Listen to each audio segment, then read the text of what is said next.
Desertification means that productive land becomes a desert after being damaged. This happens most easily in the tropics, subtropics, or dryland areas.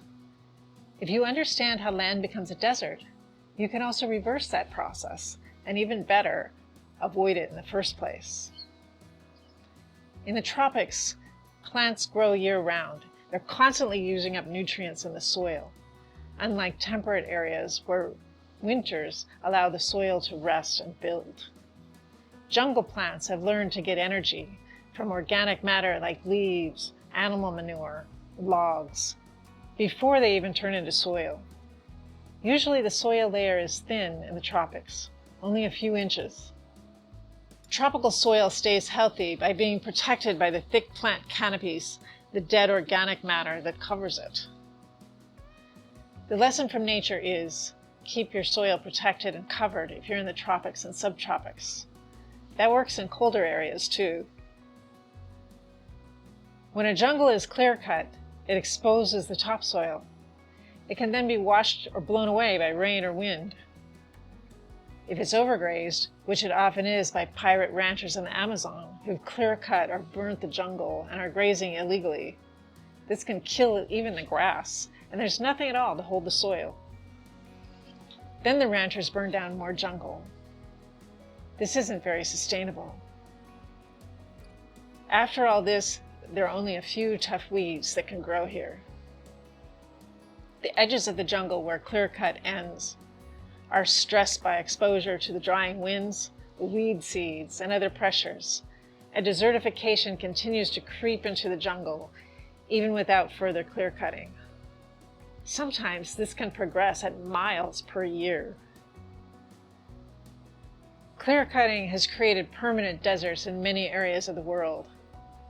These are only permanent, however, until we regenerate them. We created the damage, we can undo it. Trees or perennial grasses are essential in permanent systems, and their beneficial effects can be far-reaching. Redwood forests in California and other large and mature forests around the world actually create their own rain systems. A forest made of massive trees, covering many square miles, can create its own water cycle. Trees are massive water pumps and recirculators. When you remove trees that hold water in the landscape, springs and entire rivers can dry up. This is Quail Springs, north of Los Angeles in the drylands. These canyons used to be forested with pine and oak. Clear-cutting had dried up springs in all of the canyons, which eventually dried up an entire major river winding through that area. Warren Brush, the founder of the project, was determined to bring his spring back and get it to flow all the way to the river. Every year, they're able to add more water to it with simple permaculture techniques. By understanding nature, we can repair the damages to her.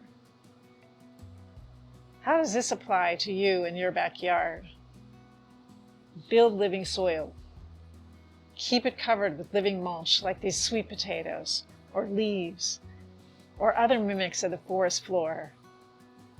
Leave your trees in the system wherever possible. They support your system in all kinds of ways. Plant trees where there aren't any. Your plants will express their gratitude by providing abundance.